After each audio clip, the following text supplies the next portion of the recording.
Hey, I'd like to welcome you to another episode of Mission Matters. My name is Adam Torres, and if you'd like to apply to be a guest on the show, just head on over to missionmatters.com and click on Be Our Guest to Apply. All right, so today I have Christian Adam Carrillo on the line, and he is a Regional Director of Business Development over at Viridescent Capital Partners, and also he's going to be attending, and I think they're going to have some involvement. He's spoken at Brad Turner's conferences in the past, and I think he's going to have a booth. Who knows? His booth might be right next to ours at the Newport Beach Investor Conference. So first thing first, Christian, I just want to say welcome to the show. Adam, thank you so much. I'm grateful and honored to be on your show today. I've listened to you in the past, and so it's a pleasure. Thank you. Yeah. So first off, I got to get this out of the way. Like, how fun are Brad Turner's conferences and events, man? They are great. I actually had the opportunity to attend his conference and be a speaker at his event last year in December in Las Vegas. What a great turnout. Just a great group of people, and I love the alternative investment sponsors and companies that are there. So, yeah, I think they're awesome.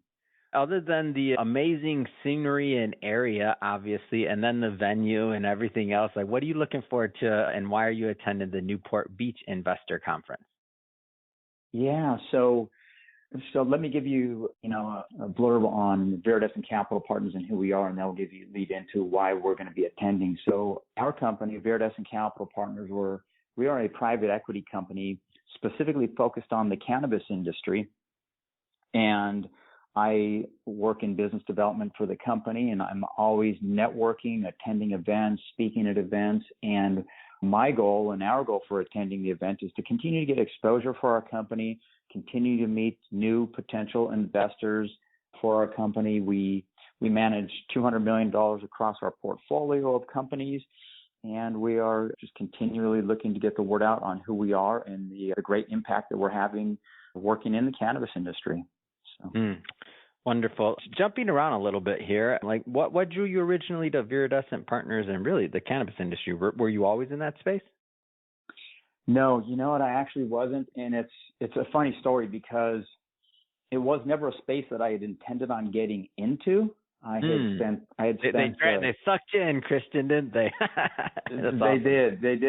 It was the product. No, so I had spent 20 years investing in real estate, focused completely on real estate, buying real estate for myself, working for private equity companies. And 2 years ago, I was working at a private equity company. And once again, we were just specifically focused on real estate, small company. We managed about $300 million. But one of the things we did was we started lending in the space, the cannabis space.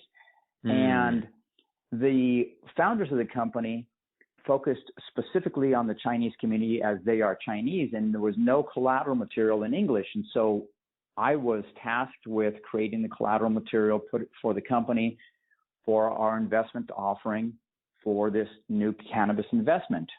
And during my research, I found one of the first investment bank in the cannabis space. I reached out to them. I got some material from them, marketing material. And one of the questions I asked them, I said, we're looking to expand with partners in the cannabis space. Knowing you're the first investment bank in this space, and whoever you would recommend would be, obviously a reputable company and team. So do you have any recommendations? And the investment banker at the time said, yeah, I'll have somebody reach out to you. A week later, I get a call from Dante Domenicali, one of the partners here at Viridescent Capital. I got to know him and his team, and we became friends. We were looking to do some deals with them at the time at the previous company. That didn't work out, but over a period of a year, I got to know all the partners in the company. And early last year, the opportunity arose for me to join the company. And like I said, it was never an industry that I intended on going into. And the reason being is I personally had stigma around it because of a close family member who was unfortunately very involved with addictive drugs. And so I classified cannabis in that. But this was going back to my childhood. And so I had my own personal stigmas to deal with. But I will tell you that doing my research 2 years ago, I started seeing the benefits to society and it first started seeing children that had seizures, and when they were given, doctor administered and prescribed dosage cannabis or CBD, they would not have these seizures. And so that was my I looked at that and realized, I can get behind this. This is something I can get behind. But I'll also back up to 13 years ago. My wife, she's in great condition at the time, but post giving birth to our youngest child, she had a heart attack, and they operated on her. She's in great condition today, but they had prescribed opioids for pain, and they had also prescribed Prozac for dealing with postpartum from that same period. And she looked at the side effects of both, and she goes, "This is not something I want in my body. This medicine and prescription drugs." And so she started searching, and she came upon cannabis, and specifically THC pills. And so throughout a period of time, I would say that I started learning and seeing the benefits to society of cannabis. And I was like, once again, this is something I could get behind. And it was, I love investments. I'm a capitalist at heart. I've seen what capitalism has done for my family who immigrated from Mexico. And I was like, this is an industry I'm choosing to get involved in. And that was about 1.5 years, 2 years ago. Wow, what an amazing story. And I think it's one that we can all learn from in terms of how, and the industry is evolving. I feel like it's evolving quickly. And I mean, you're in the middle of it right now. So in your day to day, like what excites you? Like, let's just shift slightly here to the business side and the opportunity. Like what gets you fired up? Adam, it's the people. I had a meeting yesterday with somebody, and I told them, I said, the people in this industry, they are open, they are supportive, and I am just thoroughly excited about the people first and foremost.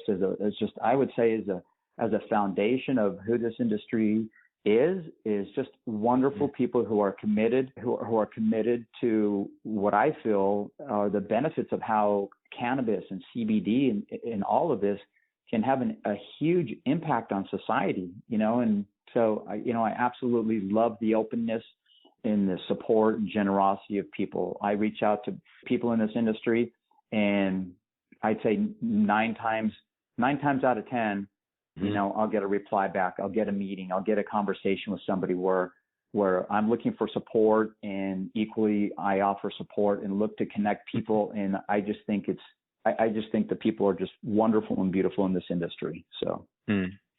Can you tell us a little bit about the investment thesis over at Viridescent Capital Partners? So like what types of either founders or companies or niches within cannabis or otherwise, like just tell us a little bit more about what makes a good deal. Sure. So our team, we have a very strong team. Our chairman and founder is Kevin Murphy. He started his first cannabis company in 2011. 2018, he took it public at a $2.8 billion valuation. Acreage was acquired. His company was Acreage Holdings. That was acquired by Canopy Growth in 2019 for $3.4 billion. And so we are fortunate, first and foremost, to have what I feel is a stellar team in this industry. So in addition to Kevin Murphy, we have Dante Domenicali, our Chief Operating Officer, Dennis Byrne as one of the partners as well. I came from Canaccord Genuity, and then Jim Doherty, who was also involved with Kevin at Acreage. He is our counsel. And so those 4 partners lead our company and guide us.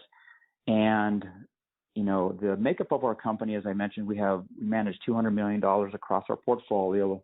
$150 million of that is in a mortgage REIT, fully deployed throughout the United States, averaging roughly 18% interest. And then we have a fund, which currently we have $20 million. It's a $20 million fund, and we're continually raising more capital for that. And that's spread amongst a portfolio of companies whereby we have active and passive investments in there.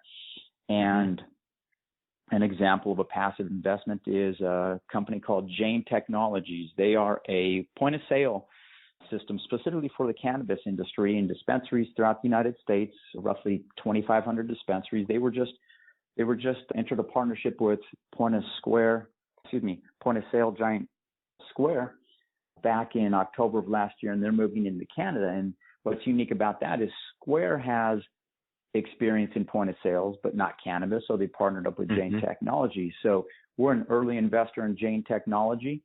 And so that's a perfect example of a passive investment. Now, an example of an active investment in our portfolio is Viridescent and our partners created a $62 million cultivation facility last year. In October, we completed it. As of right now, we have 4 harvests that have gone through this facility.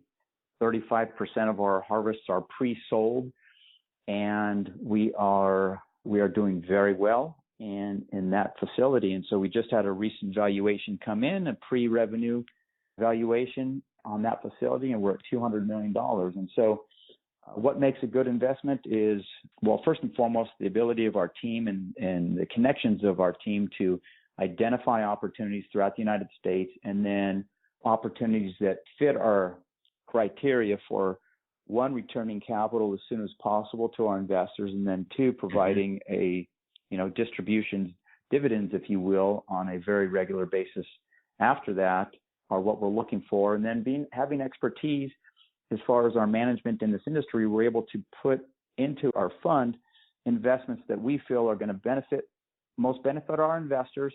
And then we'll have the, through our expertise and foresight, be able to exit those investments when we feel they're ready, versus somebody just going at something on their own, entering the space and not having that expertise, if you will. And just for clarification on my end, so for the REIT component, are you essentially backing like current facilities that are in production, or like give me a feel for like what some of the assets or the type of assets that are held in the REIT? Sure. So primarily cultivation facilities or manufacturing facilities where we'll loan capital against the land, equipment, as well as the licenses, and as we like to say, we'll staple the licenses to the collateral package. So our collateral coverage, we look for, roughly on average about 2 times collateral coverage. We're not looking to take back an operator's cultivation facility, and I'll share this. This is very important. To that point, there's been an example, or a case rather, of a facility that just couldn't get their grow right. And so we allowed 6 months of forbearance. We brought somebody in, and we told the owner to hire this individual as a consultant, not full time, but just hire them as a consultant to get their grow up and running and going. They did that. They're on track. We could have foreclosed and taken the facility. However, we chose not to, and it has nothing to do with it. We don't have the expertise, but we want operators to be successful. And what you'll see in this industry, to that point as well, you'll see operators in this industry, companies like ours that are loaning capital to operators, charging rates of 20, 22, up to 26%.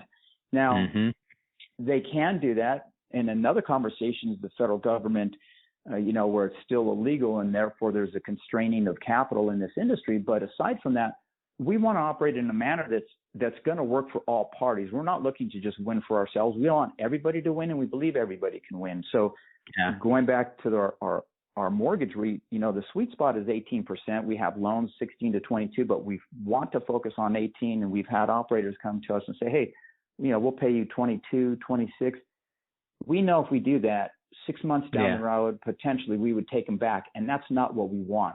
We have the ability to act as operators, and we do on some things, but we want them to see it work for them. And a high rate like that isn't going to work for us. Yeah, that's great. And there's a nuance that you mentioned in there that I think I heard correctly, and I want to maybe just elaborate a little bit on, is you mentioned that it's collateralized as well by the license. So what does that mean, and like, why is that important? Yeah, so what it means is, in addition to the land, the building, equipment, as far as the collateral, as we would underwrite any real estate. And that would be a traditional, like for a traditional mortgage, let's just say. And I don't know if I should use the word traditional because that's probably off, but like that just be for your typical commercial, setup, right? Yes, and that's exactly correct. And so we'll first underwrite an asset at traditional use, because there's cannabis use and then there's traditional use. So there's 2 different valuations. Now, cannabis use may be a little higher in our valuation, but we will underwrite the asset to traditional use because it's safer. It provides, a lower risk for us. Now, to your question, as far as, quote, stapling the license to the collateral package, the reason why that is important is that in the example that I gave you, whereby this one operator that borrowed capital from us, for some reason, we foreclosed for whatever reason, it's important to us that we can step into that facility and not just have the facility, but have the license to operate in a legal manner. If we don't have that license and we didn't have that license attached to the collateral package, it wouldn't serve us or serve our investors. Does that make sense? Yeah, and then one of the reasons I ask you that question is because in my mind, and again, understand, I mean, there's layers here. So when you think about like an investment or when you think about different potential risks, for me, like, okay, that kind of maybe offsets some of the other risks from the standpoint as well as just supply and demand for licenses. Like, it's not an easy thing to go out and to get another facility, like, license, depending on the market, the administration, where we're at in politics at the given month, let's just say where, that changes by by the cycle. But even just having something that's ready to go, and if you tie that, or I shouldn't say tie, but if you combine that with the thought process that you have and your team has experience as operators in a meaningful way, versus your setup versus maybe another where that doesn't necessarily have that piece, they have to then look for an operator if they want to foreclose or figure out how to liquidate the assets. Worst case scenario, whatever, if it made sense and if you wanted to, or you went down that path, at least it'd be a structured decision on being able to decide if you want to even operate it yourself. So you're not in a fire sale situation or, with your back against the wall or whatever. You could make a logical decision on what made sense for it going forward. Am I off on any of this? No, you're exactly right. I'm just thinking to myself, you're very educated on this, and I'd like us to hire you because that's exactly right. Yeah. No, I follow the space, and my background. I'm for my long-term listeners. I've been in finance for almost 14 years. Before I've been media 8 years full time. But I like this because I think just like earlier in your career, based off of a perception maybe that you had with the stories that. Thank you for being vulnerable enough to share with our audience. And then you looked under the hood, and then you're kind of thinking about it and figuring, there's other ways to look at this when you looked very objectively and you had a use case scenario with your wife, and I've heard this enough times to know it's reality.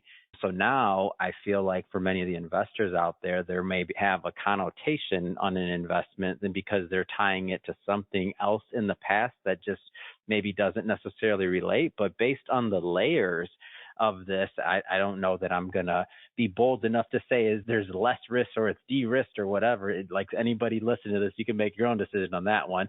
But there are other layers in this particular type of investment that exist that both mirror other commercial areas, whether it's retail, and you could make the same use case scenario for a retail operator. You could do it medical, like all these other fields, like you could say, and you have that same benefit in the cannabis space, in addition to the supply and demand of licenses, which is, again, tricky. So to me, that, like, when I'm looking for an investment or when somebody's speaking about that, to me, that checks a lot of boxes, Yeah, absolutely. And what comes to mind from you sharing that, Adam, is that we're currently talking with a pension fund, and the capital from that pension fund, we're going to be earmarking it towards a non-plant touching category in this industry. It makes them feel better. And, I had a call this morning with an individual. Can you give an example of that real quick? Just because I don't want to assume that everybody listening knows what a non-plant touching, that might be the first time they heard that term. Sure. So the reason non-plant touching is what I would say would be specifically, in alignment with our mortgage REIT business model, whereby you have a building. Let's say, as an example, you as a real estate investor have a building, you lease it out. Whether in that building they're printing T-shirts or packaging up dog food, or, for instance, packaging up, cannabis gummies or edibles or something like that, or even for vape cartridges. Yeah, so they could be dealing with the one step down the supply chain with maybe a product that's already a derivative, possibly. Am I saying that right? And then they may be creating another product out of it versus having to be a facility that's actually growing the plant. Correct. And so if you're an owner operator of an industrial building, it's irrelevant to you what's in there. So an investment in something like that would be non-plant touching. And so for this pension fund that we're speaking with, investing capital with us, we're going to put their capital into something that's non-plant touching, that if somebody drove by that building, nobody would have any clue what's going on inside of it. It's just being leased out. It's a property being leased out. Now, plant touching on the other end would be like our facility, our cultivation facility, where that facility is specifically used to grow cannabis and harvest that cannabis and then ship it out. You know, I'd spoken with an individual this morning, and he brought up something which was, he had worded it in such a manner that was really provided more clarity, that this cannabis industry, it's not really, it's an industry, but within this industry, there are dozens and dozens of subcategories, if you will, that this isn't just like alcohol, whereby, you know, you produce alcohol and that's it. There's so many subcategories. And I wanted to throw that in. And then you get into, I totally agree. And then you think about like the compounds that they're pulling, and then the other things, and then the testing, and I mean the data. I mean, we're like in infancy stage, because it's just a highly unstudied area, because it's been such a area that wasn't really allowed to be studied, but for a select few in the past. So now that, you know, more people are going to have their eyes in the space, there's going to be more and more innovation to come. And I just think it's very interesting. That's why I'm always excited to bring these types of stories to my audience.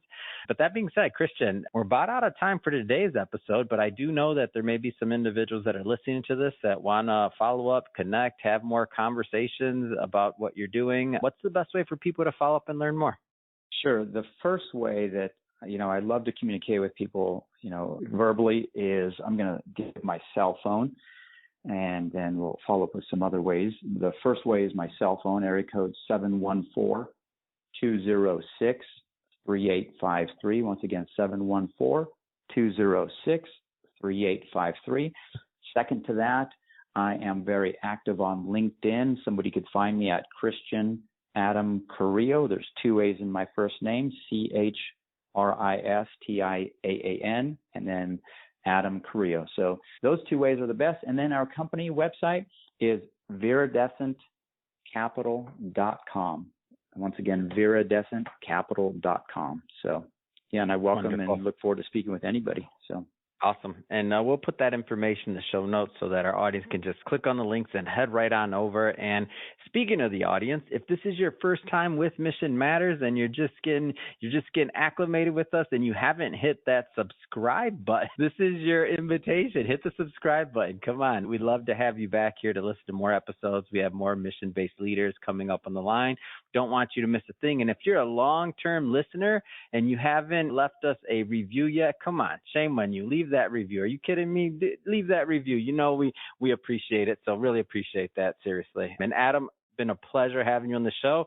Can't wait to see you over at the Newport Beach Investor Conference. And hey, thanks, Brad, for booking you. So thanks again, Adam. Thank you so much. It was an honor and pleasure to speak with you. I've been a longtime listener of yours, and just thank you. I am grateful.